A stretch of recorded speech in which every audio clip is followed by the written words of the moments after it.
तो अब मैं पहले अभिनेश महर्षि जी जो रतनगढ़ के विधायक हैं, वे अपनी बात को यहाँ पर प्रस्तुति दे रहे हैं। अभिनेश महर्षि जी।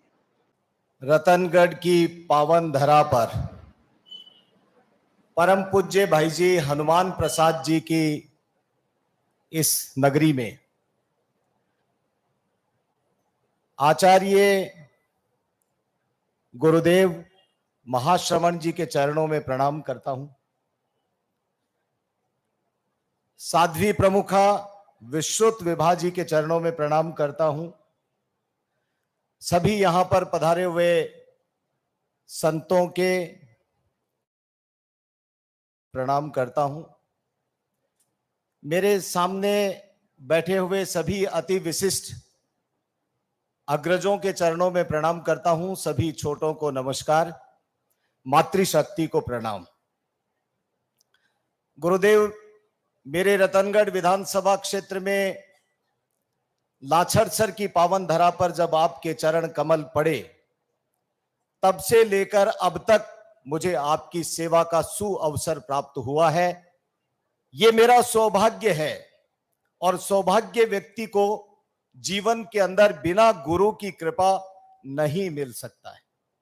ये रतनगढ़ वासियों का सौभाग्य तो है ही है, लेकिन रतनगढ़ का प्रथम सेवक होने के नाते, रतनगढ़ विधानसभा क्षेत्र का प्रथम सेवक होने के नाते, राजनीति करने वाले लोगों के जीवन में जनता जनार्दन होती है और जनता जनार्दन जब आशीर्वाद देकर के अपने हक और अधिकार की रक्षा करने के लिए राजस्थान की सबसे बड़ी पंचायत में आशीर्वाद देकर के भेजती है, तो उस व्यक्ति का कर्तव्य बन जाता है कि उस पावन धरा के ऊपर संतों के आगमन और उनके चरण कमल जब पड़े तो वो और उसके पूरे साथी लोग सेवा के अंदर उपस्थित रहें।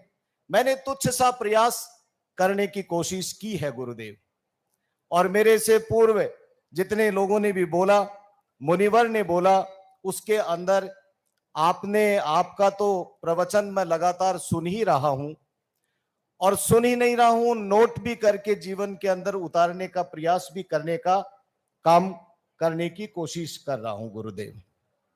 गुरुदेव, आपने जीवन के अंदर, और लंबा नहीं बोलूंगा, और सारी बातों को आपने बहुत बातें कही हैं जो हमको जीवन के अंदर उतारनी चाहिए, और जीवन का व्यक्ति का जीवन किस तरह से शुद्धि लेकर के, किस तरह से निष्काम भाव से काम करते हुए सेवा का भाव मन में रखते हुए करनी चाहिए, ये आपने अभी अभी आदेश सब लोगों को दिया है। राजनीति करने वाले, चूंकि मैं एक राजनीतिक कार्यकर्ता हूं और राजनीति करने वाले लोगों के लिए गुरुदेव की वाणी से अभी अभी कुछ बातें निकली हैं। गुरुदेव, मेरे परिवार में कोई व्यक्ति राजनीति करने वाला नहीं है, और बापूजी के सामने जब मैंने राजनीति करने की इच्छा जाहिर की, मेरे एक भाई पुलिस के अंदर एसपी थे, मैं राजनीतिक कार्यकर्ता था। लोगों की समस्याओं के समाधान के लिए जयपुर के सिविल लाइंस फाटक पर एक तरफ अभिनेश महर्षि जनता जनार्दन की आवाज बनकर के खड़ा होता था, तो सामने पुलिस अधिकारी के रूप में अपने कर्तव्य निर्वहन के लिए मेरे बड़े भाई खड़े होते थे। संयुक्त परिवार है, पिताजी के सामने जब सुबह चाय पीते थे तो सामने दोनों भाई अपने अपने कर्तव्य के निर्वहन के लिए सामने खड़े होते थे।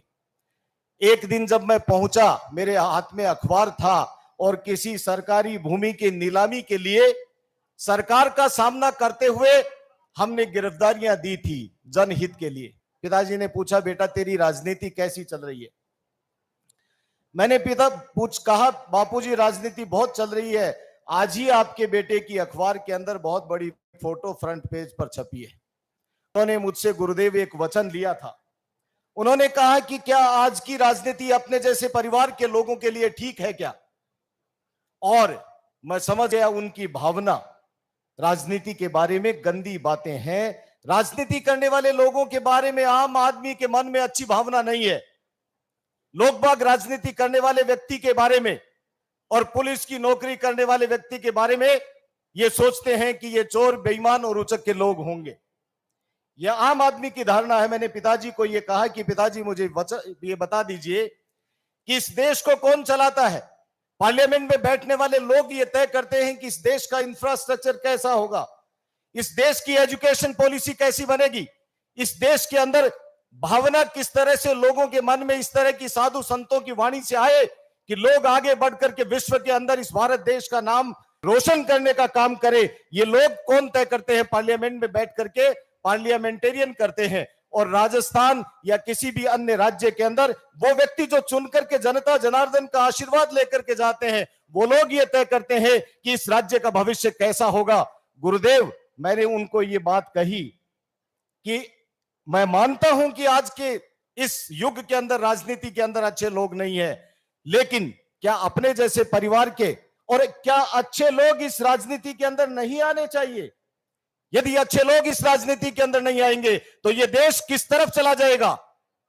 आपको तय करना है। मैं आपको यह वचन देता हूं, मेरे पिताजी की बड़ी प्रतिष्ठा और मेरे अग्रज भाइयों की बड़ी प्रतिष्ठा, मैंने कहा मुझे कोई अधिकार नहीं है कि मेरी राजनीति के कारण आपके द्वारा कमाई गई इज्जत को मैं कम कर सकूं। मैं आपको यह वचन देता हूं कि मैं आपकी इज्जत को कम नहीं करूंगा। बढ़ाऊं या नहीं बढ़ा सकूं ये मेरी बात मैं नहीं कह सकता हूं, कोशिश करूंगा। गुरुदेव पिताजी को दिया हुआ वो वचन हर क्षण याद रखता हूं और आज आपके सामने इसलिए कह रहा हूं कि भाव विभोर हो गया आपकी बातों को सुन करके। और मन के अंदर जो मेरे मन के अंदर जो सेवा का भाव है, मैं गुरुदेव ऐसा आशीर्वाद चाहता हूं कि वो सेवा का भाव जो पिताजी ने दिया था, उस सेवा के भाव को कभी कम नहीं हो सके, ऐसा आशीर्वाद चाहता हूं। और जनता जनार्दन की सेवा करते रहे, इसी तरह की आशीर्वाद की आकांक्षा के साथ में गुरुदेव मैंने पिताजी को वचन दिया। पिताजी ने तुरंत तय किया कि तुम राजनीति करोगे लेकिन सेवा के भाव के चोले को कभी खोलोगे नहीं, और सातों भाई तुम्हारी मदद के लिए तैयार रहेंगे। गुरुदेव, मैं तो वो सौभाग्यशाली आदमी हूं जिसको रतनगढ़ की जनता जनार्दन ने आशीर्वाद देकर के आज इस लायक बनाया कि मुझे राजस्थान की सबसे बड़ी पंचायत में इनके हक और अधिकार की लड़ाई को मजबूती के साथ में रखने के लिए मुझे जिम्मा मिला है। और मैं आपके चरणों के अंदर लंबी बात नहीं कहते हुए ये बात कहता हूं, गुरुदेव मैं तो आपसे बारंबार, आप भगवान हैं, आप भगवान हैं, आप भगवान का रूप है। मैं तो आपसे ये प्रार्थना करता हूं कि भगवान ऐसी शक्ति दो जिस शक्ति को विनाश के काम में नहीं लगाया जा सके, जिस शक्ति को सेवा का भाव बना करके आने वाले समय के अंदर हम ऐसा काम कर सकें कि मेरा रतनगढ़, मेरा राजस्थान, मेरा हिंदुस्तान ये बात करे कि गुरुदेव आचार्य महाश्रमण जी ने लोगों को शिक्षा और दीक्षा देकर के ऐसा तैयार कर दिया कि आने वाली पीढ़ियां तक इस भारतवर्ष का नाम रोशन करती रहेंगी। यही बात कहते हुए मेरी वाणी को विराम देता हूं और गुरुदेव आपके चरणों में पुनः प्रणाम करते हुए धन्यवाद। जय भारत। ज्ञान, वैराग्य और भक्ति का साक्षात स्वरूप युग प्रधान आचार्य महाश्रवण जी, साध्वी प्रमुखा जी, सभी साधु साध्वी, श्रावक श्राविका, भक्त बंधु देवियों, बहुत ही प्रसन्नता की बात है कि रतनगढ़ की भूमि पर गुरुदेव पधारे है। मानस के उत्तरकांड में काकभूषण जी ने गरुड़ जी पूछ रहे हैं कि संसार को सबसे बड़ो सुख के है और संसार को सबसे बड़ो दुख के है। तो काकभूषण जी कह रहे हैं संत मिलन सम सुख जगनाई, नहीं दरिद्र सम दुख जगनाई। कि संसार में सबसे बड़ो सुख अगर कोई है तो वो संत मिलन का बराबर है और दरिद्रता के बराबर कोई दुख नहीं है। तो आप लोग बहुत बड़ो सौभाग्य है कि आपने संत मिले, गुरु मिले, क्योंकि आपा 84 लाख योनिया के मायने भटकता भटकता कुत्ता बिल्ली कीड़ा मकोड़ा बनता बनता मनुष्य की दिव्य देव दुर्लभ शरीर ने प्राप्त करो। हाँ, आप जाकर भगवान ने ओढ़ मोनी दिया कि भगवान थे माने मनुष्य तो बना दिया पर मान तो पत्तों को नहीं के करना चाहिए। तो भगवान शिकायत को नहीं आने दे, बच्चों हुए भी से पहले माँ के स्तन में दूध भेज दे। तो वो क्या मैं आ रही हूँ गुरु रूप में, आचार्य रूप में थारे हाजिर कर रही हूँ, थारो पथ प्रदर्शन करने आ रही हूँ। तो आप लोग पथ प्रदर्शन करने भगवान खुद अवतार लेवे संत रूप में, और बहुत ज्यादा धर्म की हानि हो जावे। जना रामकृष्ण महावीर के रूप में आवे जो कुछ आंशिक हानि होवे तो संत गुरुआ के रूप के मायने आवे और आप लोग पथ प्रदर्शन करे ताकि आप समझा कि भी मनुष्य जीवन की जीणो है। तो भी को अपने नहीं तो क्या करे महाश्रवण जी के मनुष्यता से आप देवत्व ने प्राप्त कर सका, देवता बन सका। पण चलो देवता तो मत बनो, पण कम से कम अधोगति में तो माता चला जाएगा, मनुष्य तो पाछा रहा। तो बा व्यवस्था तो कम से कम आपने करनी है। बा मते कोनी आवे, कोई कौन कर सके। बार काफी निर्वाण से लेकर सब्जेक्टा पर बोलिया है। पूछो कि निर्वाण किया प्राप्त कर सके, और बच्चे की तरह यहाँ काम क्रोध मद लोभ मोह ए छूटे जना, तो वह कौन छूट सके। मत आगे संगति सत्संग आगे मिले ने यदि ही संभव है, बहुत बड़ो सौभाग्य है। कुछ आंशिक मिले अपने बाहर, तो बाकी छापर में चातुर्मास है, तो लंबी सत्संग मिलने को सौभाग्य मिलसी निश्चित रूप से। मैं तो काफी 40 वर्ष से आचार्य तुलसी जी के टीम से, महाप्रज्ञ जी के टीम से खूब सौभाग्य से महाश्रवण जी को तो कहने के बराबरी इज्जत भी क्षेत्र में आनो हो, दर्शन को सत्संग सुनने को सौभाग्य मिले है, बहुत बड़ी बात है। बार बता रहा संतां का चरण कितनी बड़ी तपस्या में आपने बोलूं।